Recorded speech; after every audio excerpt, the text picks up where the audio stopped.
علیکم و رحمت الله و برکاته. در اینجا در سه موضوع صحبت میکند سوره فجر. همون موضوعی که قوم هایی که پیامبراشون رو دروغ شمردن، مثل قوم عاد و ثمود و فرعون با همراه قومش. دوم امتحان خداوندی. از امتحان خداوندی چی؟ مثلا انسان خیر نصیب می شود و یا که شر نصیب می شود، یا اینکه بایگری نصیب می شود که کمبغل نصیب می شود. در این صحبت میکند، یعنی که امتحان خداوندی با. سوم در احوال قیامت و مردم چند قسم هستند در قیامت. انشالله که سوره فجر شروع میکنیم، در این سه موضوعی بزرگ صحبت میکند و تیز گفتم میگذاریم ترجمه میشه و که جایش که جایی بگیم احتیاج به کمی توقف دارد انشالله توقف میکنیم. اعوذ بالله من الشیطان الرجیم. بسم الله الرحمن الرحیم. والفجر وليال عشر والشفع والوتر والليل اذا يسر. در 4 آیت اول الله پاک قسم میخورد، قسم به فجر. فجر گفته سفید دم میگن، یکی دمیدن صبح فجر میگن. قسم به همین دمیدن صبح و لیال عشر و شبهای 10گانه. شبهای 10گانه در اینجا مفسرین قول راجح هم همین است که 10 روزی آخری از رمضان میگن، به خاطری که هست اون 10 روز آخر رمضان در اون شب قدر است و در رمضان ماه مبارک است و بسیار ماه هست که بخشیدن و از دوزخ خلاص کردن مردم هست. بعضی گفتن که همین 10 روزی ذوالحجه را میگن که در اون حج فرضی ادا میشود. و الشفع والوتر و قسم به شفع. شفع گفته جفت رو میگن، یعنی چیزی که جفت باشد، دو باشد. و الوتر طاق. قسم به جفت و طاق، یعنی که هر چیزی که نباشد جفت هستند، یعنی که نرینه و مادی ندارد. و الوتر که هست طاق هست. طاق مرادش که هست ذاتی الله پاک به خودش هم با گاهی هست قسم میخورد. و اللیل اذا یسر و شب هر وقتا که یسر به معنی که رفتن گیرد، یعنی که شب هر وقتا که میرود، یعنی که وقتی که صبح دمیدن میگیرد شب رفتن میگیرد. در اینجا الله پاک قسم خورد با این چیزهای بزرگ. در دوامش میگه هل فی ذلک قسم لذی حجر. آیا در همین در همین قسم، او در همین قسم، یعنی که همون قسمی که الله پاک قسم خورد الان، او در همین قسم بسنده هست لذی حجر برای صاحب عقل. حجر اصلا به معنی منع کردن می شود. به خاطر چی عرب به معنی عقل استفادهش میکنند؟ به خاطری که هست انسان عاقل همون عقلش از کارهای بد چی میکند؟ باز میدارد. و هم خاطر حجر به معنی عقل گفتن، اگر این حجر خودش در ترجمهش به معنی منع هست. در دوامش الله پاک میفرماید که الم تر کیف فعل ربک بعاد. آیا ندیدی چه خیل کرد پروردگارت به قوم عاد؟ به معنی ندیدی که پیامبر گرامی صلی الله علیه و آل عاد دیدگی نبودن اصلا. به معنی که آیا ندانستی، آیا خبر داری که چه خیل الله پاک کرد با قوم عاد؟ چه خیل کرد؟ قوم عاد قوم هود رو میگن.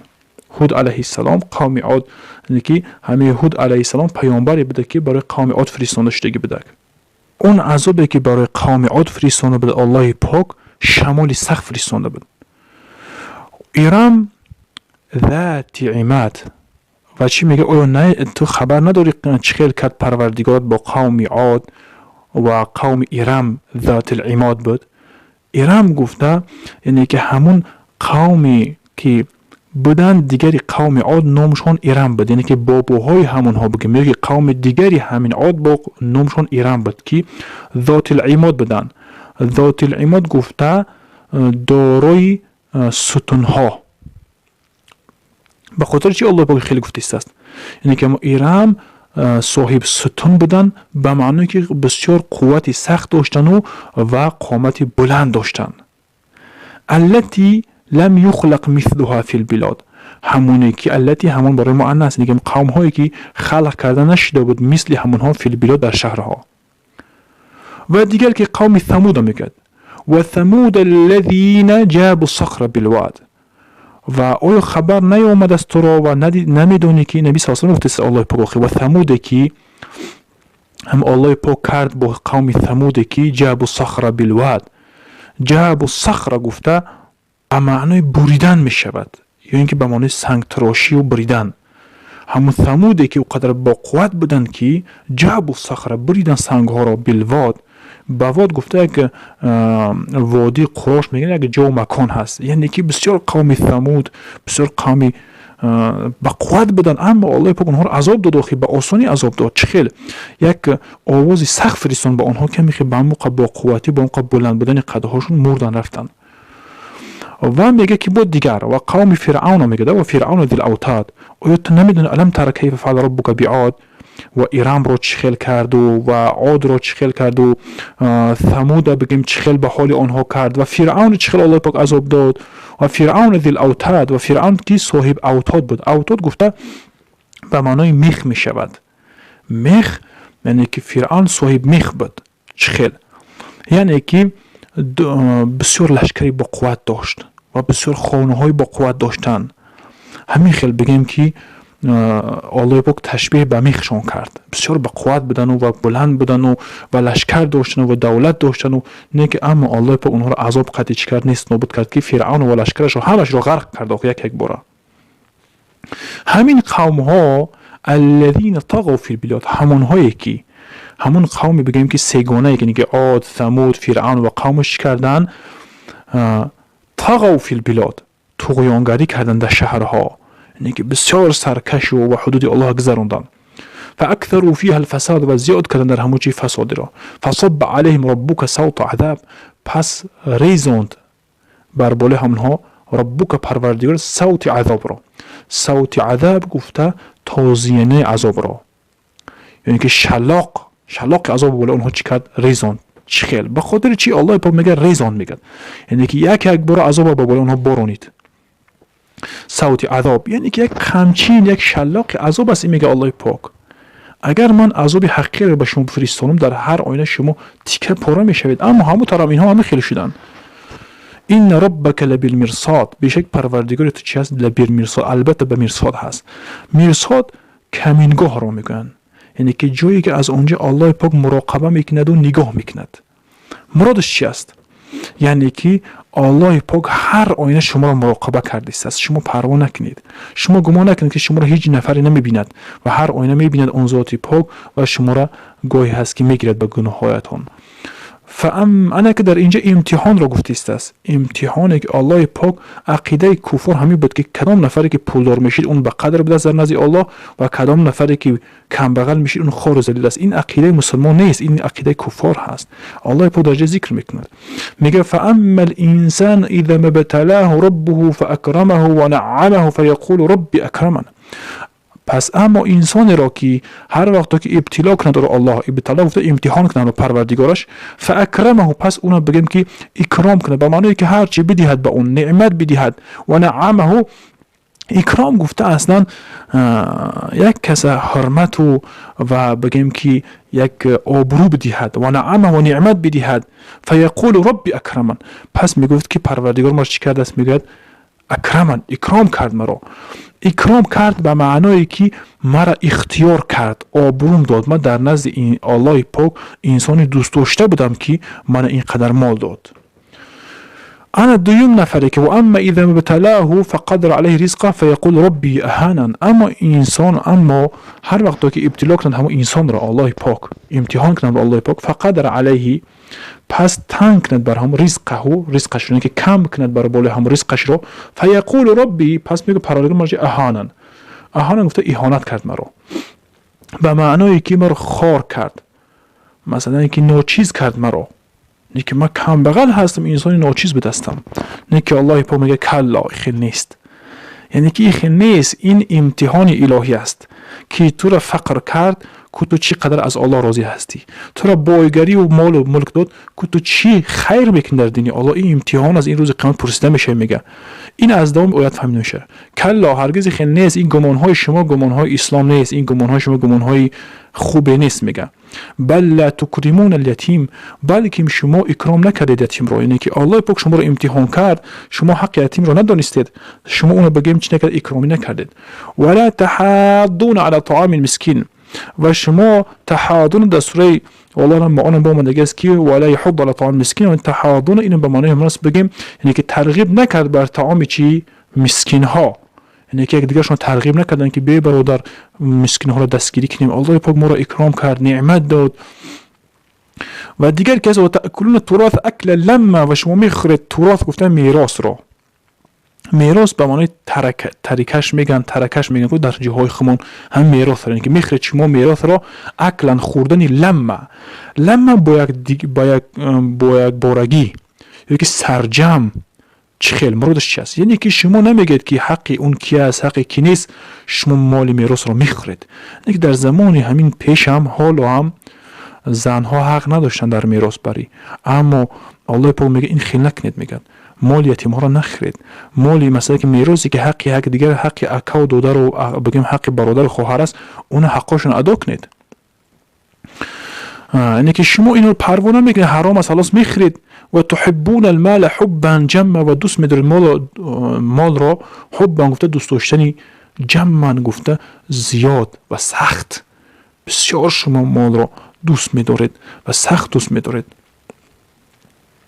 کلا، هرگیزی خیل نیست. چی خیل نیست؟ یعنی که شما به پروا گشتن نگیرید که در پیش شما عذاب است. اذا دکت الارض دکا، هر وقت که در هم کوبیده شود، یعنی که هر وقت کوبیده شود زمین، دکن گفته کوبیدنی به معنی تأکید است میگن بعضیا میگن حالی همون هست. به هر حال اذا دکت الارض دکا، هر وقت کوبیده شود با هم زمین، کوبیدنی یعنی که تأکید کرده است که او زمین وقتی که میکوبد روز قیامت، همه اماره ها و خانه ها و کوه ها میریزن در زمین و دیگر کس از کوبیدنی ساختن زمین نیست، نابود میشه، همه خانه ها و همه چیزها نابود میشود و همین زمین هموار میشود. و جاء ربک والملک صفا صفا، و میاد پروردگار تو و ملائکه صفا صفا، گفته ملائکه صف هستن، یعنی که آمدن الله، اون ذاتی الله خودش میدونه مثل آمدن ما و شما نیست. بعضی صحابه و بعضی مفسرین گفتن که یعنی که الله ظاهر میشود، یعنی که دیگر ما الله نمیدیدیم، در قیامت میبینیم، برای قضاوت و برای حکم کردن بین ما آشکار میشود. و جیء یومئذ بجهنم، و آورده میشد همون روز به جهنم، گفته به دوزخ. یومئذ یتذکر الانسان، همون روز ذکر میکند و به یاد میارد انسان، یعنی که چی کاری کرد است به یاد میآورد است، میگفته سبحان الله گناه کردم، کاری خیری نداشته استم. و ان له ذکرا، یعنی که از کجا میشود برای اون ذکر، یعنی که چی خیل، یعنی که چی فایده داره برای اون ذکر کردنش. وقتی که در اینجا بگیم از دست رفت همه چیز دیگر، از کجا برای اون فایده است این ذکر به ذهنش اومدگیش. و ان له ذکرا، یعنی که از کجا میشد برای همون ذکر، یعنی که فایده ذکر چی فایدهش داره در این دنیا، دیگر خلاصه که همه چیز از دست رفت. یعنی که و یقول یا لیتنی قدمت لحیاتی، میگفت است که ای کاش، میگفت است و قدمت پیش میکردم لحیاتی، گفته برای حیاتم، یعنی که برای آخرتم یگام کاری میکردم. این بسیار روزی به دست که مثلا که روز پشیمانی به دست، اما عاقبت ندارد دیگر پشیمانی. فیومئذ لا یعذب عذابه احد، که در قسم سیمی همین سوره صحبت کردن، در سه گروه گفتن صحبت میکنه که بعد در سه قسم، یکم که قوم ها را ذکر کرد که پیامبرا درو گفته بودن، دیمی که هست امتحان الله که کم بغل بای، سیم قسمش عذاب سختی قیامت قصه کرده است. الله پاک میگفته فیومئذ لا یعذب عذابه احد، پس همون روز عذاب نمیدهد عذاب همون را یگام نفره، یعنی که الله به درجه عذاب میده که اون عذاب الله یگام کس دادن نمیتونه اون روز. ولا یوثق وثاقه احد، و یعنی که پابند کرده نمیتوند، بسته نمیتوند. وثاق گفته بستنی هم الله را احد یگام نفره، یعنی که اون زنجیرهایی هستن در روز قیامت که درباره اون صحبت کرده باشیم شاید که، یعنی که همه انسان از پسش در آورده همون زنجیر رو از دهنش برآورده میخیل میپیچوننشه. یا ایها النفس المطمئنه، اینه که برای انسان های خیر و خوب است. ای نفس های آرام، مطمئن آرام، یعنی که انسان های صالح پاک در دنیا به تقدیر الله راضی بدن و آرام بدن، بسیار پریشانی دنیا نبدن. و از گناه ها چی کردن؟ دور ایستادن. ارجعی الی ربک راضیه مرضیه، بر بگرد به سوی پروردگارت راضیه مرضیه. راضیه به معنی که راضی هستی تا اون چی که الله تو داد. مرضیه گفته که نزد الله تو راضی گردانده شدگی هستی، یا اینکه الله از تو راضی شدگی هست. فدخولی فی عبادی، پس داخل شو در بنده های من. و دخولی جنتی، و داخل شو جنتی مرا. بعضی گفتن که این در حالت جان بر آمدن هم همین آیت هم میگفته هستند ملائکه ها.